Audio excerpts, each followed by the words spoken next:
নমস্কার বন্ধুরা, welcome to my বাঙালির রান্নায়। আমি একটা ডিমের দারুণ সুস্বাদু রেসিপি আপনাদের সাথে আজকে শেয়ার করব। এইভাবে ডিমের পোচকারি বাড়িতে একবার বানিয়ে দেখবেন, সবার খুব পছন্দ হবে। আপনি চাইলে এটা ভাতের সাথেও খেতে পারেন বা রুটির সাথেও খেতে পারেন, দুটোর সাথেই এটা খুব ভালো খেতে লাগবে। তাহলে বন্ধুরা, এবার রেসিপিটা শুরু করলাম। ডিমটাকে ভাজার জন্য আমি এখানে 1 চামচ তেল দিয়ে সামান্য পরিমাণ লবণ দিয়ে দিলাম, যাতে তেলের সাথে লবণটা ভালোভাবে মিশে যায়। ডিমের পোচটা আমি এবার ভেজে নিচ্ছি। গ্যাসের ফ্লেমটা একটু মিডিয়াম করে ডিমের পোচটা ভেজে নেবেন, দেখবেন খুব সুন্দরভাবে ডিমের পোচটা হয়ে যাবে। একটা সাইড ভেজে আমি এবার এটাকে উল্টে দিলাম। পোচটা ভাজা হয়ে গেছে, এটা এবার আমি তুলে নিলাম। এক এক করে সব ডিমের পোচগুলো আমি করে নেব। ডিমের পোচগুলো আমার ভাজা হয়ে গেছে। কড়াইতে পরিমাণ মতো তেল দিয়ে আমি আলুগুলো ভেজে নেব।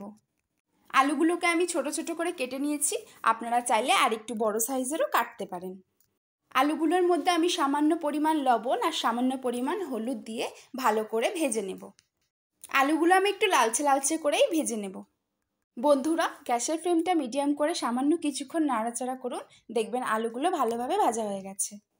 এক এক করে আমি আলুগুলো তুলে নিলাম। এবার আমি কড়াইতে পরিমাণ মতো তেল দিয়ে সামান্য পরিমাণ জিরে আর গরম মশলা ফোড়ন দিয়ে দিলাম। খুন্তি দিয়ে এটা নাড়তে হবে যাতে জিরেটা পুড়ে না যায়। দুটো মিডিয়াম সাইজের পেঁয়াজ আমি ছোট ছোট করে কেটে রেখেছিলাম, সেটার মধ্যে দিয়ে দিলাম। বেশ কিছুক্ষণ নাড়াচাড়া করে এটাকে আমরা একটু লাল করে ভেজে নেব।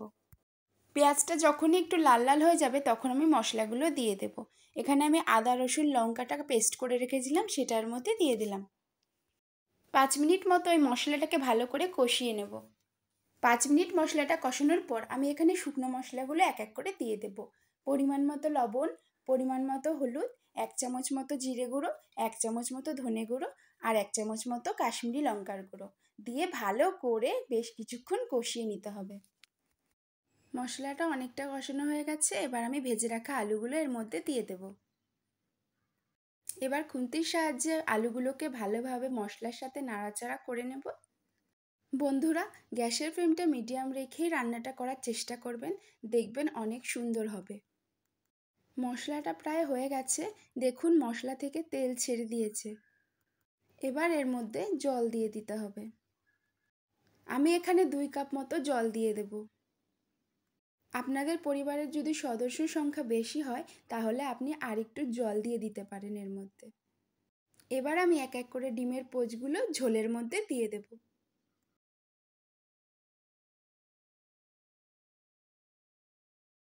ডিমের পোচগুলো দিয়ে এবার খুন্তির সাহায্যে সামান্য করে একটু নেড়ে দেবেন, যাতে ডিমের মধ্যে একটু মশলাটা ঢুকে যায়। খুব বেশি নাড়াচাড়া করতে গেলে ডিমগুলো ভেঙে যেতে পারে।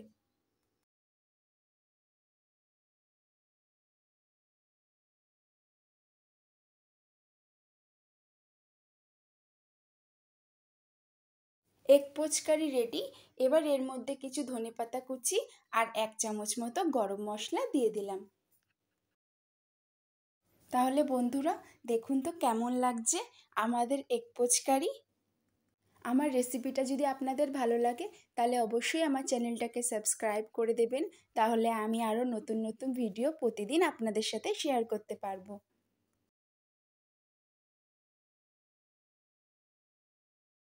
আজকের মতো আমি এখানেই বিদায় নিচ্ছি বন্ধুরা। সবাই ভালো থাকবেন, সুস্থ থাকবেন।